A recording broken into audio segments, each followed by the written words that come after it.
Serge Chaumier, qui est un professeur attaché à l'Université d'Artois, responsable du master expographie-muséographie. Il participe notamment au comité éditorial de Théma, la revue des musées de la civilisation, de Culture et musées et de la lettre de l'OCIM. Ses recherches portent sur des questions qui sont assez diversifiées, mais qui touchent toutes directement ou indirectement la question de la muséologie. Donc, écomusées et musées de société, les centres d'interprétation, le développement durable, la question de l'évaluation et de la réception des expositions, le processus, ou les processus, devrais-je dire, de production des expositions, la médiation culturelle et les tendances actuelles en expographie et dans le commissariat d'exposition. Ces ouvrages sont extrêmement nombreux et donc je ne peux pas tous vous les présenter, mais quand même, en co-direction avec Isabelle Roussel-Gillet de Pratiques de commissariat d'exposition, 2017. Et j'ai cru comprendre qu'il y en avait un tout nouveau qui n'était même pas sur votre site. Vous pouvez... Ah oui, oui, qui vient de sortir, donc qui s'appelle Alter Muséologie. Et j'en profite du reste pour remercier Raymond qui a fait la... Je ne sais plus où il est là-bas, qui a fait la postface du livre. Donc je le remercie publiquement. Ça. Alors, je continue. Donc, juste quelques exemples encore. En collaboration avec François Mérès, la médiation culturelle en 2013. Traité d'expologie, les écritures de l'exposition en 2012. L'inculture pour tous, la nouvelle utopie des politiques culturelles en 2010. Alors, je lui cède la parole pour une trentaine de minutes dans une communication qui s'intitule « De l'utilité sociale du musée ». Bien, merci. Merci beaucoup pour cette invitation et à entendre toutes ces communications qui sont évidemment fort riches et à chaque fois on regrette un petit peu de ne pas les avoir entendues avant d'avoir préparé son papier parce qu'évidemment on n'aurait pas fait pareil.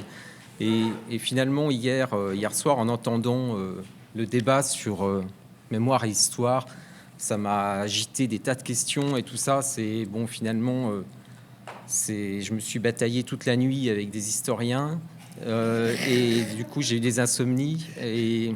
Mais finalement, je me suis dit, est-ce qu'il faut que je réécrive cette communication? Puis non, finalement, je suis revenu quand même au titre du colloque. Hein, et donc, cacher cette histoire, aseptiser l'héritage.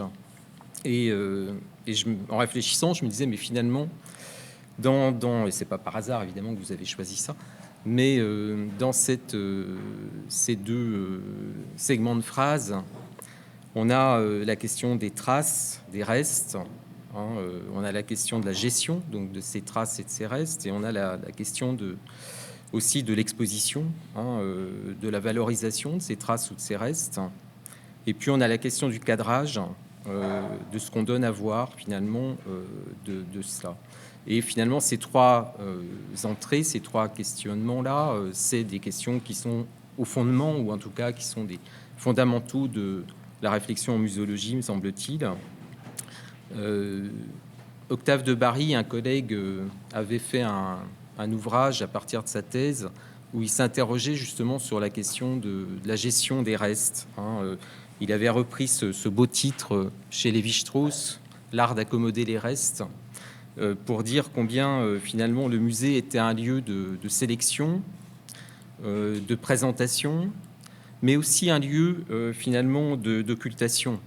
Hein, et ça, on le dit un peu moins.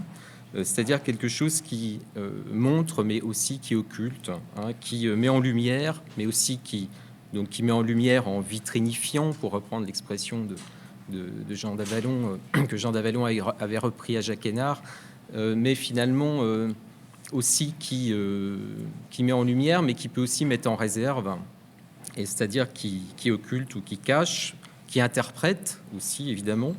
Et on pense là au fameux exercice de style qu'avait fait Martine Scherrer à l'Alimentarium à Vevey autour d'une soupière, hein, en essayant de voir comment, à partir d'un objet, on avait un objet qui était porteur de sens, finalement, que c'était un objet sémiotique qui finalement pouvait être interprété de différentes manières, et comment ces interprétations pouvaient être aussi parfois contradictorielles. En tout cas, c'était des choix, et bien des choix de mise en exposition et donc en interprétation dont il s'agissait. Et donc, mais ça commence aussi avant cela, c'est-à-dire qu'est-ce qu'on collecte, est-ce qu'on collecte ou pas, finalement, qu'est-ce qu'on choisit de sélectionner dans les collectes ou de laisser de côté. Et cette question-là, évidemment, elle est au cœur aussi de la réflexion en muséologie. Encore une fois, l'idée de désigner, d'occulter, de montrer. Dans l'art de l'exposition, il y a évidemment l'art, on pense tout de suite au fait d'exposer, mais il y a aussi, on pourrait dire, un art de l'occultation. Qu'est-ce qu'on ne dit pas, qu'est-ce qu'on cache, qu'est-ce qu'on montre pas, finalement, qu'est-ce que ce jeu, cet aller-retour entre le caché et le dévoilé, c'est quelque chose qui, dans un autre registre, peut nous faire penser au fait de réfléchir à partir d'un érotisme de l'exposition. J'avais essayé d'avancer cette idée dans un ouvrage précédent, de dire mais finalement l'exposition, puisqu'elle est dans ce jeu du caché dévoilé, est dans une forme peut-être d'érotisme qui peut nous donner à réfléchir. Et puis c'est vrai, alors concrètement dans des tas de cas de figure. J'ai essayé de réfléchir dans un article dans une revue qui était dirigée par un collègue de Liège, André Gob, sur la question finalement de la mémoire ouvrière qui était souvent occultée dans les sites. Par exemple, si on prend les sites des musées techniques, où on mettait en avant beaucoup plus les questions d'ingénieurs, des questions techniques, au détriment des questions sociales ou des questions ouvrières ou des questions de mémoire ouvrière, finalement de conditions. Là encore, on a quelque chose qu'on montre pour mieux peut-être cacher d'autres choses qu'on ne montre pas et donc qu'on tend à faire oublier au public. Alors il y avait eu une exposition qui était tout à fait intéressante, qui avait été portée et développée par les collègues du musée d'ethnographie de Neuchâtel, qui avaient fait une exposition sur le hors-champ, pour signifier un peu cette démarche finalement du cadrage. Dans l'exposition, on cadre, mais finalement, on fait oublier que dans le champ, il y a toujours du hors-champ, et donc il y a des choses qui sont effectivement passées sous silence. C'est donc toujours dans l'art de l'exposition, dans cette façon de cadrer les choses, bien quelque chose qui est de l'ordre du choix, mais donc du choix politique, au sens où, et on le voit évidemment très fortement dans les musées d'histoire, dans les musées d'ethnographie, c'est des questions qui sont très sensibles et qui sont souvent au cœur de la réflexion de ces institutions. Mais on pourrait aussi faire la même réflexion pour des musées d'art. Finalement, les musées d'art aussi nous montrent des choses et ne nous en montrent pas d'autres. On me parlait récemment d'une institution qui prenait un petit peu le MoMA en ironie, enfin en tout cas en décalage, en faisant le MOPA, qui était le musée des chromos et des œuvres qui justement n'étaient pas montrées ou montrables dans l'institution légitime. Évidemment, alors même si ces questions-là sont peut-être moins sensibles, évidemment, ou moins sensibles politiquement. Et donc, pour le dire autrement ou pour le reformuler autrement, peut-être que j'avais envie d'interroger plutôt la question de l'utilité du musée. C'est pour ça que j'avais intitulé ma communication comme ça, l'utilité du musée, parce que c'est une question qu'on ne pose pas assez à mon goût. C'est quelque chose qui finalement disparaît très souvent de ce qu'on nomme en France les projets scientifiques et culturels, c'est-à-dire ces projets là je vais rentrer dans des choses plutôt prosaïques, assez terre à terre, mais dans les projets d'établissement, finalement, ici je ne sais pas comment on les appelle, les plans de gestion peut-être, c'est finalement quelque chose qui n'est pas tellement mis directement en questionnement, à savoir à quoi sert finalement le musée et quelle est son utilité dans la société. Ça peut paraître souvent évident ou être de l'ordre de l'évidence, mais finalement, c'est pas du tout aussi évident que ça à partir du moment où on est dans une institution publique, c'est-à-dire qu'il y a des financements payés par les impôts de la collectivité. À la limite, on peut ne pas se poser cette question-là dans les musées privés, dans les fondations, dans les lieux qui trouvent d'autres modes de financement, mais à partir du moment où on est dans des collectivités publiques, on doit évidemment se poser la question de son utilité sociale et de son utilité pour la communauté ou pour la nation. Or, cette question, finalement, elle est souvent déroulée comme une sorte d'évidence, en l'inscrivant finalement comme une sorte d'évidence de non-dit. On invoque des formules ou des choses qui sont un peu répétées comme des mantras, comme l'idée que le musée a un rôle éducatif, un rôle d'éducation, donc ça, on répète ça à satiété. Finalement, on adjoint à ça souvent des finalités de développement économique pour le territoire, via le tourisme, et parfois on ajoute aussi des éléments de cohésion sociale. Tous ces mots sont répétés, résonnent un peu, parfois un peu de façon creuse, notamment quand elles se confrontent à des questions d'échec ou d'impasse dans les politiques de démocratisation culturelle. Les enquêtes depuis 50 ans nous montrent que la démocratisation n'est pas finalement aussi présente que cela, ou souvent au rendez-vous. Et donc, la question devient plus lancinante ou plus problématique à partir du moment où on est dans un contexte de baisse des financements publics, où des jours sombres semblent apparaître ou se profiler à l'horizon. On parlait d'avenir tout de suite. C'est une façon d'en parler autrement, mais en France, mais je crois que c'est vrai aussi un peu partout dans le monde. On a des effectifs de personnel qui baissent, des dotations aux établissements qui baissent. On a des moyens consentis pour les institutions qui sont posés. Et donc, cette question de l'utilité, finalement, elle revient sur le devant de la scène de façon un peu majeure, parce que le musée peut être assez vite, finalement, peut-être lâché si il n'est pas au clair sur la finalité, à quoi il sert.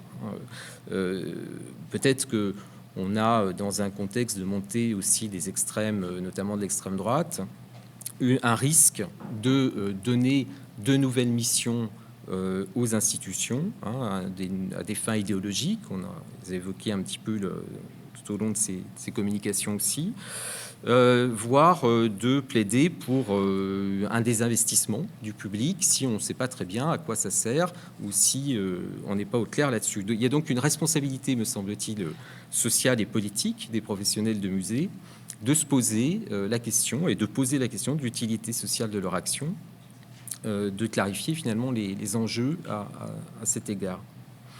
Alors, vous allez me dire que les musées ne se sont pas posés cette question-là pendant 2 siècles, ils se sont développés, et puis ça allait de soi, c'était une sorte d'évidence, et sans faire finalement ici une histoire des musées, de rappeler leurs origines, mais finalement on peut dire que pendant longtemps, et au moins au départ, le musée est d'abord pensé, il trouve une utilité sociale, ou il trouve une fonction évidente, comme lieu d'apprentissage, et comme lieu de formation finalement des apprentis savants, ou des apprentis artistes, et comme lieu de production des savoirs.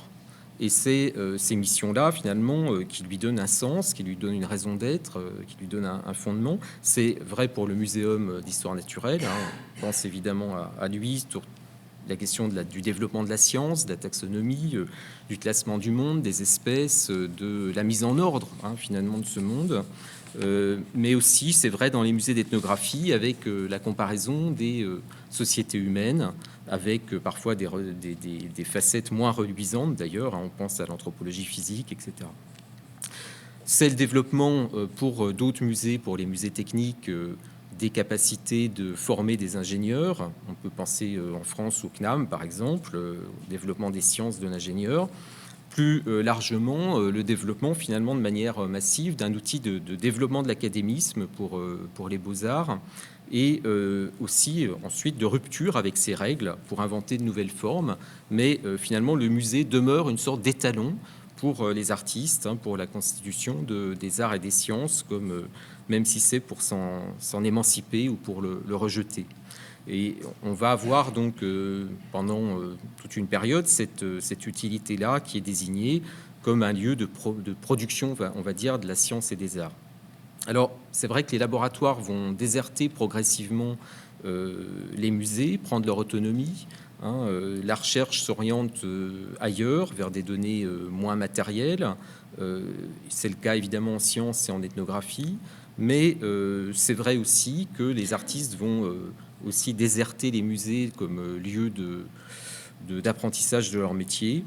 On pense là au célèbre aussi texte de Lévi-Strauss, Le métier perdu, où finalement cette question-là était déjà posée.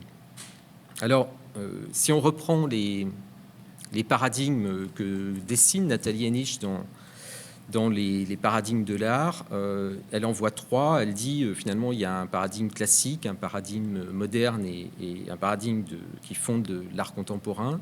Et on peut dire que dans ces trois paradigmes, le musée ne prend pas la même place. Il est d'abord, donc on l'a dit, un lieu d'apprentissage pour l'artiste dans le paradigme classique. Il devient avec l'art moderne peut-être le lieu de la réfutation et de l'opposition, ce qui caractérise alors les avant-gardes, c'est leur construction en rejetant, en s'opposant au modèle du musée par lequel ils peuvent prendre leur distance, et puis exprimer leur identité, leur expression de leur identité. Et puis avec l'art contemporain, dans le troisième paradigme, on est plutôt sur un musée qui prend une place centrale, qui a plutôt là la fonction d'une cotation des artistes, qui a une sorte de rôle de valeur étalon pour le marché de l'art, de valorisation des nouveaux talents, et donc aussi de rentabilité économique qu'il assure aux investisseurs sur le marché de l'art. Et donc le musée aussi d'art contemporain a une utilité qui est plutôt une utilité, on va dire, aussi économique, davantage que l'on pense aux nécessités pour le public. Alors, on peut revenir évidemment en arrière et puis se dire que finalement, le musée va trouver aussi d'autres utilités sociales, d'autres finalités au cours du 19e siècle, notamment des finalités moins légitimes, mais des finalités malgré tout de distinction sociale pour les élites, de valorisation pour la bourgeoisie, pour les collectionneurs, pour l'affirmation d'une sorte d'entre-soi, de division sociale, on va dire. Et donc c'est une période aussi qu'on peut repérer. Et puis à la fin de la Seconde Guerre mondiale, on a un nouveau mot d'ordre qui va s'imposer au musée, qui va leur donner une nouvelle utilité sociale, qui va être de finalement prendre pour motif l'éducation et de se tourner massivement auprès des scolaires pour devenir la cible prioritaire des actions, pour le développement des logiques pédagogiques qui sont alors au plus fort. Les musées développent à ce moment-là des services du même nom, services pédagogiques, services culturels, etc. Et avec tout le développement de ce qu'on va entendre par tout le registre de ce terme de médiation qui devient central et qui devient tellement prégnant aujourd'hui que on voit plus bien ce qui n'est pas médiation à l'intérieur de l'institution. Musée-temple ou musée-école, c'est la question que se posaient, s'interrogeaient finalement les penseurs de la nouvelle muséologie qui visaient à l'expérimentation sociale, et ils répondaient en chœur « Vive le musée forum », vive le musée où l'utilité sociale est de se recentrer sur les gens et sur les communautés. On en est toujours un peu là, mais les mots sont un peu plus usés, on va dire. Beaucoup de déceptions sont survenues, notamment parce que les résultats ne sont pas non plus, n'ont pas donné les fruits espérés en termes, comme je le disais tout à l'heure, de démocratisation. Et effectivement, les effets de démocratisation, mais encore plus de démocratie culturelle, ne se sont pas imposés, et notamment d'autant plus que les ressorts finalement sur lesquels ces logiques auraient pu se développer, à savoir l'éducation populaire, ont été laminés dans les années 80 au profit des industries culturelles. Tiens. Et donc le mot d'ordre culture-économie est devenu prégnant avec évidemment ce rapprochement, notamment en France, sous le ministère Jack Lang, mais aussi communication culture, avec donc une voie qui a été celle des années 80. Les années 90 ont vu se déployer des recettes plutôt du marketing et de l'événementiel comme moyen de satisfaire des clientèles. de trouver des modes de rentabilité, avec des nouvelles formes de lieux culturels dans lesquels on espérait finalement trouver des recettes de croissance infinie. Donc toujours plus de public, considérés comme des clients, des fréquentations en hausse constante, conduisant à des créations, des extensions toujours plus gigantesques, avec le musée se transformant en multinational, faisant des extensions toujours plus importantes. Le modèle du parc ou du centre commercial est devenu un peu le leitmotiv qui a animé le musée, du moins les plus gros d'entre eux, et a essayé finalement de lui donner du sens. Est-ce que ça donnait vraiment du sens? C'est pas sûr, on peut en douter. Que ça soit finalement le Guggenheim, que ça soit le Louvre, le MoMA, la Tate Gallery, etc., ou le Futuroscope en France, c'est des modèles qu'on fait rêver plus d'un élu sur son territoire pour créer des lieux qui s'en inspireraient, mais avec aussi bien des déceptions à la clé. On voit finalement que ce leitmotiv n'était pas finalement là où on trouvait du sens ou finalement des véritables finalités pour le lieu. On a une diversification évidemment des modèles. Quand je parle de musée, je ne devrais jamais le faire parce qu'on a tendance à faire une globalité là où il y a une pluralité de choses différentes. Enfin, on a bien vu là, pendant toutes ces discussions avec des exemples de nature différente. Mais finalement, on a quand même quelque chose d'assez massif qui est un éloignement des motifs ou des vocations que j'évoquais tout à l'heure de production de la connaissance ou de production de la recherche. C'est quand même massivement un éloignement dans la plupart des institutions. Ça devient assez rarissime finalement, et aussi pour des raisons économiques que les établissements se définissent vraiment ayant vraiment pour finalité cette question de production de connaissances ou de recherche. Peut-être que c'est encore dans les lieux, pour le coup, d'art contemporain où c'est le plus vrai, puisqu'on est là davantage dans des aides aux productions artistiques in situ, etc.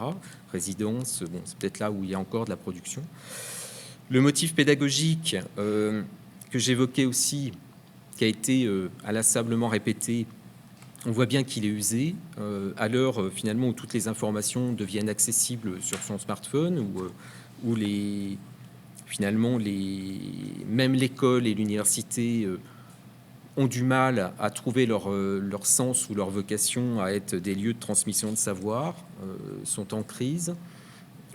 On parle sans arrêt de professionnalisation, c'est pas par hasard à l'université, mais c'est un autre sujet. Et donc le musée, si l'école ou l'université n'a plus vraiment vocation à être ces lieux de transmission de savoir et de connaissances, le musée l'est sans doute encore moins, évidemment. Et il faudrait revenir au sens originel du terme d'éducation, mais dont on s'est vraiment éloigné depuis le 18e. Il est devenu trop flou pour finalement donner encore sens. Le musée s'est enlisé dans le pédagogique, me semble-t-il, et c'est de moins en moins ce qui va le justifier à l'avenir. La question du motif du développement économique, c'est un motif douteux. C'est un motif finalement qui s'efforce de montrer les retombées sur les territoires, de montrer que faire des musées a une fonction de développement économique. Alors ça peut être vrai, c'est vrai que ça peut être un outil de développement territorial. Le musée est parfois un prétexte pour rénover, pour faire de la rénovation urbaine. On l'a vu, je ne prendrai pas les cas ici, mais on l'a vu avec Confluence, par exemple, à Lyon, qui est finalement l'archétype de cela. On aurait pu faire un musée d'archéologie ou un musée d'art contemporain, ça n'avait aucune importance. Ce qui était important, c'était évidemment d'avoir quelque chose qui rénove les quartiers, qui fasse de la rénovation urbaine, et puis qui fasse finalement du développement économique autour, avec de la production de cash, parce qu'il y a du commerce, il y a du tourisme, il y a de l'attractivité, etc. Et donc cet argument, finalement, il est pas tellement ce qui donne du sens au contenu même du musée, mais plutôt comme un agent de développement. Mais on pourrait faire un parc d'attractions, on pourrait faire autre chose à la place, qui serait d'ailleurs peut-être plus rentable au final. Et donc, alors, autre argument, vous allez me dire, et peut-être c'est celui qui devrait nous occuper davantage, peut-être j'aurais dû d'abord commencer par ça, c'était l'espoir de l'élévation des consciences, de l'émancipation des individus. de l'effort à l'élaboration d'un homme nouveau, on peut l'appeler un peu de façon différente, plus heureux, plus solidaire, et autant de motifs que le musée et la culture viseraient à construire. Et c'est un motif évidemment généreux, sublime, qui nous fait tous rêver, mais qui, me semble-t-il, résiste mal aux analyses critiques. Et là, je vais devenir un peu plus désagréable. Finalement, si on regarde les choses en face, il y a certes de belles découvertes et des musées qui ont des effets stimulants sur les personnes, on ne va pas le nier, mais on peut dire que nous n'avons jamais eu autant de musées un peu partout dans nos pays, jamais de lieux de culture aussi nombreux pour nous ouvrir sur le monde et sur l'altérité, à la compréhension de l'autre, à la compréhension des cultures, au fait de favoriser la différence. Et ça n'empêche pas, semble-t-il, la bêtise de se déployer de façon massive dans nos sociétés. Le signe le plus évident étant la montée de l'extrême droite, des discours xénophobes, racistes, de l'enfermement sur soi, etc., qui est un peu partout en Europe, mais on pourrait parler de l'Amérique de Trump, on pourrait aussi, ça me semble être dans le même sens. Je viens d'un territoire, du moins au niveau universitaire, où le Louvre s'est implanté, avec le Louvre-Lens, ancienne région minière, des prises industrielles, des prises économiques. Depuis 5 ans, finalement, cet établissement s'est déployé. Elle apporte un discours qui vise à éveiller à la beauté du monde, mais sur un territoire où le Front National ne fait que prospérer, avoisine les 50%, et il est assez probable que les prochaines élections soit assez catastrophique à ce sujet. Donc, finalement, on a des moyens de diffusion qui sont importants. On a des connaissances qui sont de plus en plus présentes, qui sont là un peu partout pour nous montrer que pour partager d'une certaine manière tous ces éléments. Mais ça ne va pas à l'encontre d'une prise de conscience généralisée, massive, démocratisée, etc. On pourrait faire le même argument sur la répartition des richesses, mais je passe plus vite parce que le temps nous est compté. Et donc, finalement, on peut se demander, et d'ailleurs c'est assez inquiétant, si ces musées ne servent pas, d'une certaine manière,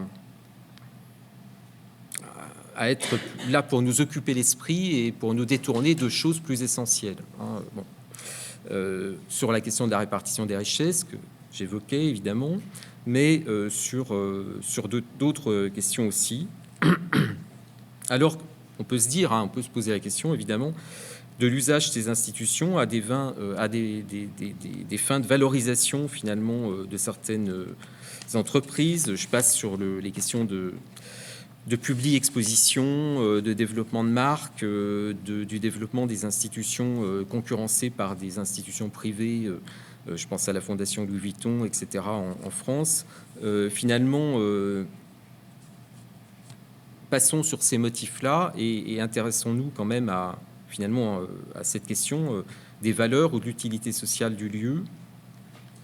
On l'a évoqué tout à l'heure rapidement. Il y a plus grave que ce qu'on vient de se dire là.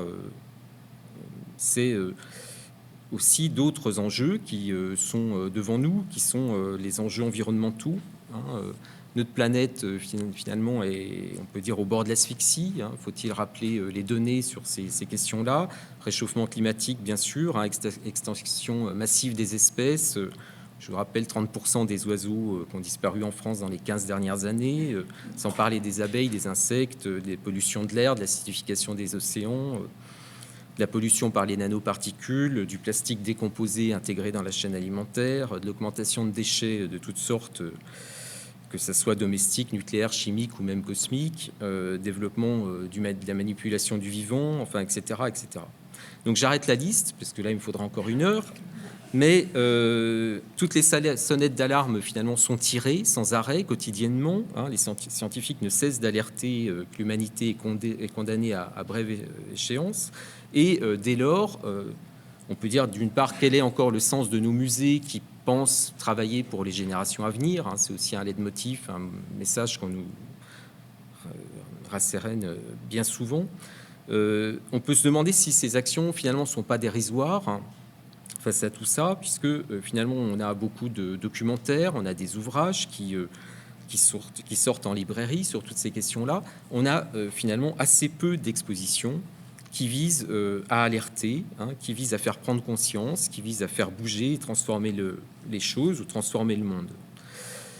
On a des musées qui sont souvent coincés dans une sorte de pseudo-objectivité scientifique, dans leur méfiance de paraître engagés, de faire œuvre de militants, et peut-être mieux encore, qui sont plutôt occupés à nous occuper l'esprit pour peut-être nous éviter de réfléchir ou d'éveiller notre conscience critique. Je suis dur, mais là, on est loin de l'émancipation des esprits. Vous savez, le pain et les jeux du cirque, on a reproché souvent, finalement, la critique de la télévision s'est souvent faite là-dessus, sur le fait qu'on endormait les masses, qu'on les occupait finalement avec des jeux, des sports, des séries télévisées, ce qui évitait de se prendre la tête et de réfléchir ou de passer du temps à construire des réflexions critiques. On peut se demander si, de la même manière, les expositions et les musées n'ont pas la même fonction pour les classes moyennes, c'est-à-dire que de même que dans les années 70, finalement, certains reprochaient à l'action culturelle d'agir pour maintenir des superstructures, ce qu'on appelait les appareils idéologiques d'État, de viser à faire accepter la culture bourgeoise. On peut s'interroger aujourd'hui sur les missions réelles des institutions, si ce n'est pas de détourner l'intention, finalement, de viser à faire oublier le hors-champ. Et donc, on pourrait dire que le capitalisme est d'ailleurs tellement fort que même quand il y a de la subversion à l'intérieur des institutions, c'est parfois, notamment je pense aux œuvres subversives, provocatrices, etc., des artistes qui vont être exposés, on a souvent une récupération de cette valeur marchande et finalement des choses qui servent d'abord à des valeurs de placement. Mais finalement, la plupart des expositions, pour le dire rapidement, nous parlent d'autre chose, nous parlent de toutes sortes d'affaires en lien avec le patrimoine. Pendant qu'on s'occupe finalement des moines cisterciens, de la peinture italienne ou tel fait historique, on ne pense pas à mal, et on ne pense pas finalement. Petit exemple, les muséums d'histoire naturelle.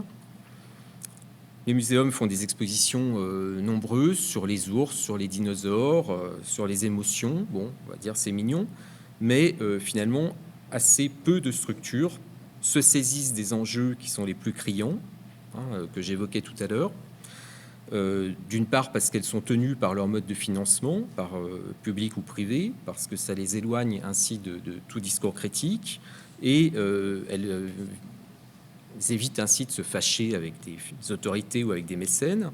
Je pense par exemple, vous ne le répéterez pas, mais un petit exemple, le Muséum de Nantes, un muséum de Nantes assez intéressant, préfère faire des expositions de peinture animalière, par exemple, plutôt que de débattre de Notre-Dame-des-Landes, qui était projet d'aéroport, vous avez entendu parler, projet d'aéroport qui met à feu à sang la contrée entière, qui conduit à des occupations au nom justement de la protection de l'environnement et de la biodiversité.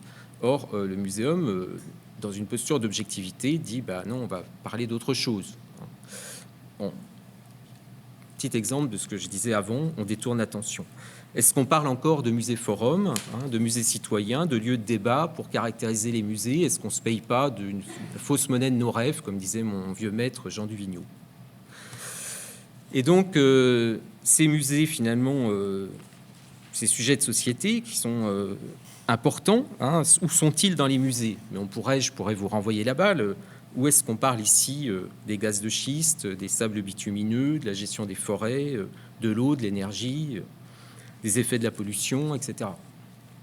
Finalement, où dit-on que le Canada a la politique environnementale la pire du monde, sans doute, mais vous allez me dire que, comme tout le monde, comme vous avez une feuille sur votre drapeau, tout le monde pense que le Canada est écologique. Donc, mais je dirais qu'on partage largement l'autocritique. On pourrait parler aussi d'autres effets, évidemment, les effets, mais j'ai peu le temps de le développer, les effets du capitalisme sur les salariés. Est-ce que les musées de société en parlent? Nous avons à peu près des musées sur tous les thèmes. Mais il est tout à fait symptomatique de voir que nous n'avons, par exemple, en France, aucun grand musée sur la culture ouvrière. Les ouvriers ont disparu. Ils sont hors champ, encore une fois. Et on pourrait même faire la critique encore plus radicale de dire que souvent ces questions brûlantes, quand on les saisit, parce qu'il y a quand même des endroits où on les saisit, on ne peut pas reprocher qu'elles soient totalement absentes, c'est-à-dire que dans les expositions, en général, dans la 20e manip ou au 3e niveau de lecture ou dans l'espace à droite avant la sortie de l'expo, il y a quelque chose qui est évoqué, qui vous parle des problématiques. Donc on ne peut pas dire que c'est absent totalement de l'exposition, c'est quelque part. Mais finalement, pour assister régulièrement à des comités scientifiques d'institutions qui essayent de saisir des enjeux actuels, je constate inlassablement un peu les mêmes réflexes, les mêmes choses, les mêmes discours, où inlassablement on nous répète qu'il ne faut pas être anxiogène, il ne faut pas alarmer le public, il faut être positif. Encore une fois, je ferai une petite critique un peu vache. Vous savez ce que c'est que vous l'esprit positif au Québec. Vous avez un peu contaminé le monde avec. Et donc, on peut dire que la planète brûle, mais il faut être positif et surtout pas culpabiliser les gens. Faire des expos sympas, ludiques, dans lesquels on s'amuse.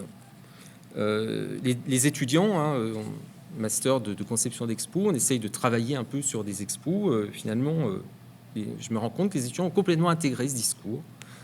Quand ils s'emparent d'un sujet, même sujet brûlant, ils en viennent presque toujours à adopter ce discours, finalement, qu'il faut parler d'écologie, par exemple, mais sans culpabiliser. Ce serait contre-productif, ce serait anxiogène. Il faut montrer les choses de façon positive. Et je me demande jusqu'où ça tend pas à devenir parfois de l'endormissement. Alors, si j'ai quand même un tout petit moment pour vous lire un petit extrait d'un ouvrage, je peux m'autoriser, puis après je conclus, promis. C'est une exposition qui est proposée donc dans un territoire de France qui est là aussi, c'est pas Notre-Dame-des-Landes, c'est de l'autre côté, mais c'est aussi un territoire où il se passe des choses. Et c'est un endroit où finalement on propose une exposition et voilà ce que nous dit le texte. Bonjour, je suis Tom l'atome. C'est moi qui suis à l'origine de la radioactivité.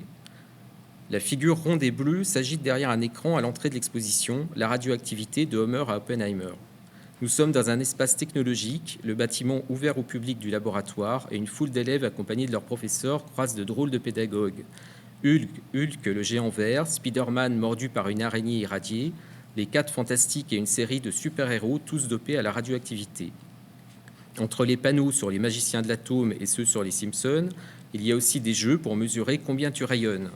Bip, bip, bip, le becquerelomètre emplit la salle d'un bruit strident. Bip, bip, bip, les enfants rigolent et comparent chacun leur taux. Ils sont ravis, la radioactivité, c'est vraiment trop classe. Depuis qu'elle s'est implantée, l'Andra organise des expositions sur des sujets aussi divers que la géologie, l'histoire des volcans, l'énergie, l'archéologie ou la chimie. Les visites scolaires sont gratuites, elle propose même un packaging complet où elle paie le transport et la restauration sur place. Une sacrée aubaine pour les écoles du coin en difficulté. Julie, une institutrice d'Audelincourt, ne s'attendait pas à être démarchée par l'Andra en venant s'installer dans les environs. Je quittais la ville pour fuir la publicité et retrouver des marges de manœuvre dans mon boulot. Elle a découvert aux confins de la Meuse une nouvelle forme de matraquage. L'Andra déborde de moyens. Elle nous distribue des ordinateurs, des imprimantes, des vidéos, des clés USB. Chaque année, elle nous donne son programme d'exposition en se présentant comme un organisme culturel. Julie soupire. Les gens d'ici disent que c'est merveilleux. On n'a jamais eu d'aussi belles expos dans le coin. Dès le primaire, les élèves font leur classe à l'Andra. Léonard, 18 ans, habite à quelques kilomètres du laboratoire. La première fois que j'y suis allé avec l'école, j'avais 10 ans, témoigne-t-il. Puis j'y suis retourné au collège et au lycée 4 ou 5 fois. À 10 ans, les jeunes n'ont pas encore d'esprit critique. Les élèves grandissent à côté du laboratoire qui se fait désormais partie du paysage. La radioactivité n'est plus un gros mot. On l'enseigne même à l'école avec des sourires, des jeux et des examens à la fin. On est à Bure, on est dans un projet qui est un projet évidemment financé par le public, mais qui est un projet privé, qui n'est pas une institution culturelle.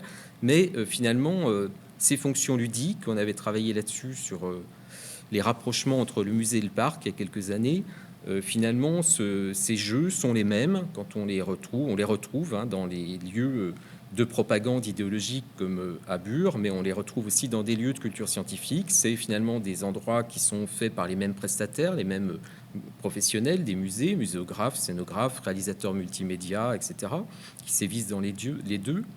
Et finalement, dans les musées les plus classiques, les logiques sont assez semblables.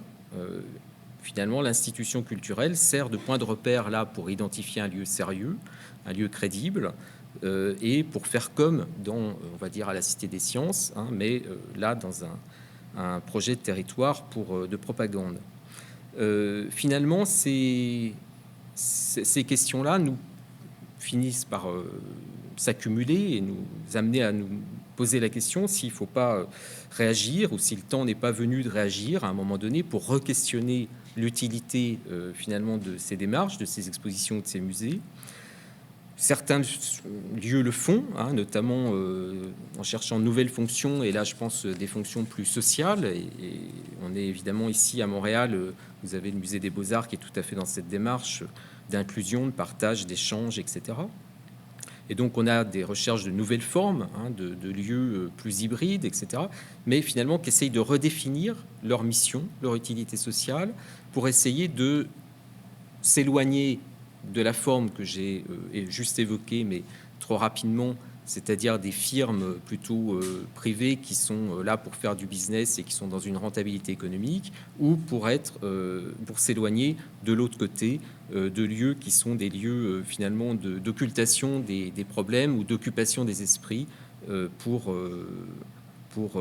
passer du temps finalement agréable, ludique, de façon divertissante, etc., comme le font beaucoup d'endroits, notamment de musées de sciences. Et donc, on a peut-être une troisième voie à chercher, hein, celle que j'évoque là, de musées qui sont plutôt dans une relation plus hybride. On parle beaucoup de tiers-lieux aujourd'hui. Finalement, c'est un mot qui va sans doute s'user aussi vite parce qu'on l'utilise à toutes les sauces de plus en plus.